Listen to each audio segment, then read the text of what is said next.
alladzina hum an salatihim sahun. Ya, dikatakan oleh Allah Subhanahu wa taala, maka celakalah orang-orang yang salat itu, ya. Ini satu ayat memang. Lalu dilanjutkan ayat berikutnya, ya. Jadi itu tadi ayat yang keempat, kemudian ayat yang kelima berbunyi alladzina hum an salatihim sahun. Ya, siapa orang-orang yang celaka salatnya tadi? Kok bisa orang salat kok bisa celaka? Ya, alladzina hum an salatihim sahun artinya adalah orang-orang yang dalam salatnya itu mereka lalai. Lalu apa maksudnya lalai ini? Ya, alladzina hum yuraun. Ya, apa maksudnya yuraun? Yuraun itu riya, yang sebagaimana kita pahami, yang udah menjadi bahasa Indonesia lah ya. Riya itu dari kata ro'a yaro, ya, yuraun, maunya dilihat. Jadi salatnya hanya karena ingin dilihat orang. Salatnya hanya karena ingin dipuji orang. Salatnya hanya karena ingin pencitraan. Ya, salatnya hanya karena ingin dipilih, misalnya dalam suatu pemilihan.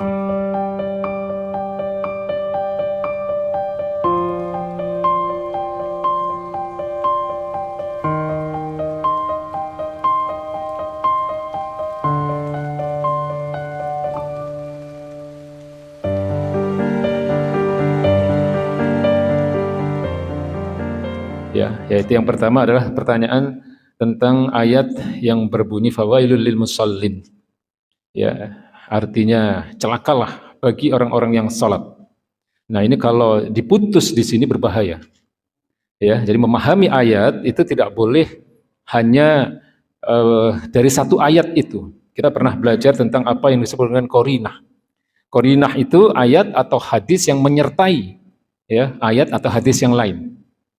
Ya, jadi kemudian harus kita pelajari juga asbabun nuzulnya, bagaimana sejarah atau sebab-sebab turunnya ayat tersebut. Jadi ayat ini ada di dalam surat Al-Ma'un, yang artinya adalah bantuan. Ya, fawailul musallin. Ini adalah salah satu ayat, yaitu ayat yang keempat. Jadi ayat ini atau surat ini berbicara tentang orang-orang yang terkategorikan sebagai pendusta agama. Ya. Nah, salah satu ciri atau salah satu kriteria yang disampaikan oleh Allah Subhanahu wa taala, orang-orang yang mendustakan agama itu adalah orang-orang yang dalam salatnya disebutkan kemudian dalam ayat berikutnya ya alladzina hum an salatihim sahun. Jadi yaitu orang-orang yang lalai dalam salatnya. Ya, jadi mungkin secara lengkapnya kan ayat ini berbunyi ara'aital ladzi yukadzibu bidin. Tahukah engkau siapa orang-orang yang mendustakan agama itu? Fadzalika yadu'ul yatim. Mereka adalah orang-orang yang membentak anak-anak yatim, yang galak terhadap anak-anak yatim. Satu, itu ya. Wala yahuddu ala tu'amil miskin. Dan orang-orang yang tidak menganjurkan atau menyarankan untuk memberi makan kepada orang-orang miskin. Dua. Nah, yang ketiga, syaratnya atau tanda-tandanya adalah fawailul musallin alladzina hum an salatihim sahun. Ya, dikatakan oleh Allah Subhanahu wa taala, maka celakalah orang-orang yang salat itu, ya. Ini satu ayat memang. Lalu dilanjutkan ayat berikutnya, ya. Jadi itu tadi ayat yang keempat, kemudian ayat yang kelima berbunyi alladzina hum an salatihim sahun. Ya, siapa orang-orang yang celaka salatnya tadi? Kok bisa orang salat kok bisa celaka? Ya, alladzina hum an salatihim sahun artinya adalah orang-orang yang dalam salatnya itu mereka lalai. Lalu apa maksudnya lalai ini? Ya, alladzina hum yuraun. Ya, apa maksudnya yuraun? Yuraun itu riya, yang sebagaimana kita pahami, yang udah menjadi bahasa Indonesia lah ya. Riya itu dari kata ro'a yaro, ya, yuraun, maunya dilihat. Jadi salatnya hanya karena ingin dilihat orang. Salatnya hanya karena ingin dipuji orang. Salatnya hanya karena ingin pencitraan. Ya, salatnya hanya karena ingin dipilih, misalnya dalam suatu pemilihan. Apakah itu legislatif, pemilihan pemimpin daerah dan seterusnya, ya, supaya kelihatan religius, supaya dilihat bosnya, ya, supaya dilihat calon mertua. Nah, jadi orang-orang yang salatnya dengan niat seperti ini dikatakan oleh Allah Subhanahu wa taala, mereka adalah orang-orang yang celaka, karena salat itu adalah ibadah di mana kita semata-mata hanya karena diniatkan untuk mendapatkan ridho Allah Subhanahu wa taala. Ya, jadi yang namanya ibadah, seringkali saya katakan bahwa di dalam setiap melakukan ibadah, baik itu ibadah mahdhah ataupun ibadah ghairu mahdhah, luruskan niat hanya semata-mata karena kita ingin mendapatkan ridho Allah Subhanahu wa taala. Maka tanamkan dalam diri kita apa yang disebut idrak silah billah, ya, kesadaran akan adanya hubungan kita dengan Allah Subhanahu wa taala. Ya, ketaatan itu hanya untuk Allah, bukan untuk manusia, bukan untuk mendapatkan pujian dari manusia. Ya, ketaatan kita kepada Allah Subhanahu wa taala, ya, terutama untuk ibadah-ibadah yang zahir, ya, yang bisa dilihat oleh orang lain.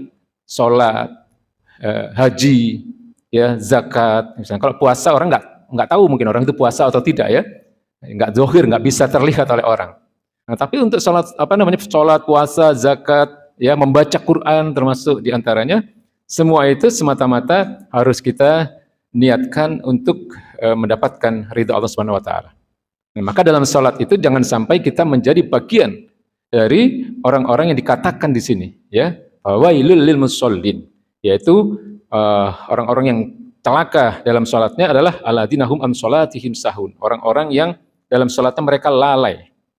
Ya, dan lebih luas lagi, bukan hanya karena adanya niat, tapi juga setiap muslim harus mempelajari terus, ya, bahwa sholat itu kan secara zahir memang sebagaimana apa kita lakukan selama ini, ya, dari takbiratul ihram sampai kepada salam, ya, tetapi kita harus tahu bahwa dalam sholat itu juga ada yang namanya syarat dan rukunnya, ya. Kemudian yang kedua juga bacaan-bacaan dalam sholat itu, ya, upayakan tajwidnya insya Allah senantiasa terus diperbaiki, kemudian dipahami kandungan-kandungan maknanya, ya, baik makna ayat-ayat atau surat yang kita baca, juga termasuk makna dari doa-doa, ya, doa ruku, doa sujud, ya, kemudian doa iftitah, doa tasyahud dan seterusnya, ya, bacaan-bacaan itu upayakan ada terus kita gali, ya, kita perbaiki kualitas sholat kita.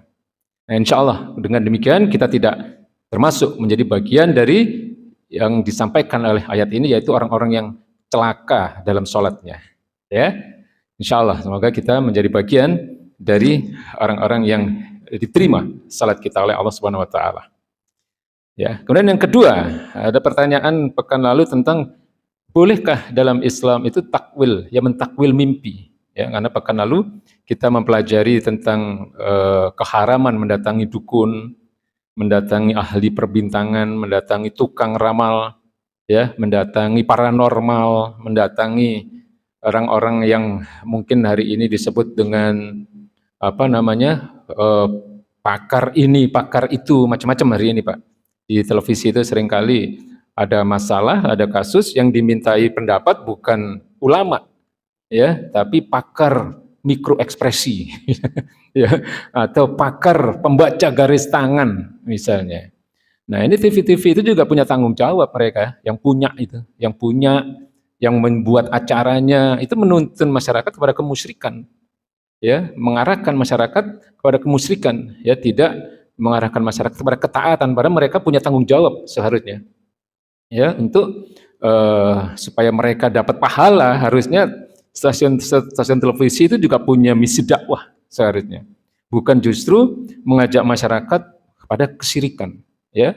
Yang ditanya orang-orang yang aneh-aneh itu, ya, paranormal ini, ya, ki ini, ki itu, kan sering itu, ya, eyang ini, eyang itu, ya, pakar kartu tarot itu ada kan.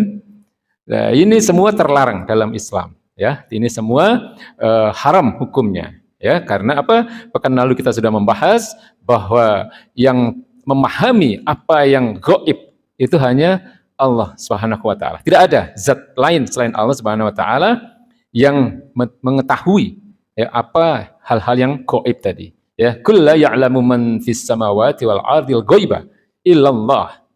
Ya, katakanlah ya Muhammad, tidak ada sesuatu pun di langit dan di bumi, siapapun dia yang mengetahui, ya, perkara-perkara yang gaib, ya, kecuali Allah Subhanahu wa taala. Ya, termasuk bagian dari yang gaib itu adalah apa yang akan terjadi. Ya, bukan hanya hal-hal yang jaraknya jauh dari sekarang, ya, 5 menit dari sekarang itu tidak ada yang tahu. Ya, hal-hal yang ditetapkan oleh Allah Subhanahu wa taala, terjadinya musibah misalnya, ya, terjadinya kebakaran di Los Angeles, terjadinya kebakaran di Glodok Plaza, ya terjadinya kebakaran di mana Kemayoran, mungkin 5 menit sebelum terjadinya kebakaran mereka masih senang-senang gitu, ya kan? Mereka masih melakukan kegiatan sehari-hari, ya. Tetapi bagaimana terkejutnya mereka ketika hanya dalam waktu sekian menit Allah takdirkan di situ terjadi musibah, ya, terjadi musibah, gempa dan seterusnya. Ini semua hanya Allah yang tahu, ya. Jangankan sekian waktu yang akan datang, 1 detik dari sekarang, ya, itu kita tidak tahu apa yang akan terjadi. Nah, disinilah keharaman setiap orang-orang beriman itu untuk bertanya, ya, tentang hal-hal yang gaib kepada tadi tukang ramal, dukun, ahli perbintangan, ya, ahli apa ilmu falak itu Pak. Jadi zodiak, ya, kalau dalam bahasa kita apa yang disebut dengan ilmu-ilmu zodiak. Nah, ini haram hukumnya mempercayai itu karena itu ramalan itu yang tidak ada dalam apa namanya ajaran Islam. Ya. Nah, lalu tentang takwil mimpi tadi, hukumnya boleh. Ya, kalau takwil mimpi boleh hukumnya, Pak. Karena beberapa nabi pun, ya, beberapa nabi dan rasul ada yang oleh Allah Subhanahu wa taala diberikan kemampuan untuk mentakwil mimpi. Di antaranya adalah Nabi Yusuf. Ya, tetapi sekali lagi bahwa ini butuh ilmu. Ya, tidak sembarang orang, tidak setiap orang katakanlah boleh, ya, mentakwil mimpi, karena bisa jadi ngarang-ngarang dia nanti. Nah, ini jatuh pada kesyirikan lagi. Makanya kalau saya nggak tahu karena saya sendiri nggak pernah belajar, ya, ilmu takwil mimpi ini, tapi hukumnya boleh, ya, karena beberapa nabi dan rasul diberi kemampuan juga untuk itu oleh Allah Subhanahu wa taala. Ya. Nah, orang yang mentakwil mimpi ini haruslah orang yang punya kemampuan dalam ilmu-ilmu agama, sehingga ketika dia bicara tentang takwil mimpi tadi, dia bicara dengan dalil, ya, tidak asal bicara, tidak asal ngomong, ya. Tapi ya mungkin kita tidak ada ilmunya untuk itu, tapi yang harus kita pahami adalah bahwa setiap mimpi yang baik itu dari Allah Subhanahu Wa Taala. Dan kita diperbolehkan, bahkan dianjurkan untuk berdoa supaya apa yang terjadi dalam mimpi itu menjadi kenyataan. Kalau itu mimpi yang baik, ya, mimpi mendapatkan keberkahan, mimpi mendapatkan anak yang soleh dan terusnya lah. Pokoknya mimpi-mimpi yang baik itu datangnya dari Allah Subhanahu Wa Taala, dan kita dianjurkan untuk berdoa supaya mimpi-mimpi yang baik tadi diwujudkan dalam kehidupan yang nyata. Lalu yang kedua, mimpi yang buruk itu dari setan. Nah, kalau ada mimpi yang buruk, ya, terjadi begini, terjadi begitu, yang di luar harapan kita, ya, di luar keinginan kita, lupakan saja, ya, karena itu dari setan. Nah, lalu yang ketiga yang penting untuk kita sampaikan juga adalah bahwa Rasulullah pernah mengatakan bahwa ketika seseorang mimpi bertemu beliau, itu adalah sesuatu yang baik, ya.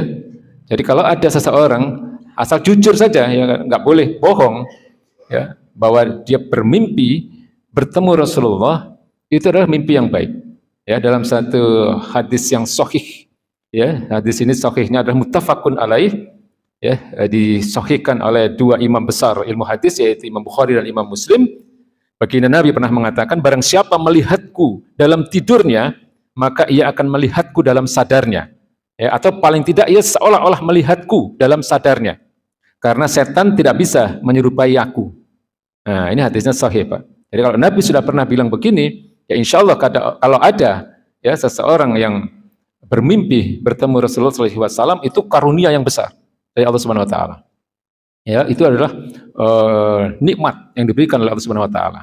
Ya, karena baginda Nabi mengatakan setan tidak bisa menyerupai beliau, ya, termasuk dalam mimpi. Ya, jadi asal sekali lagi jangan bohong, ya, karena kalau ya yang orang yang tahu siapa apa mimpi dia seperti apa kan hanya orang tersebut, ya. Kalau dia cerita ya apa namanya, ya kita iyakan saja, tapi kadang kalau ada orang yang bohong, ya itu tanggungan dia, ya, dosanya.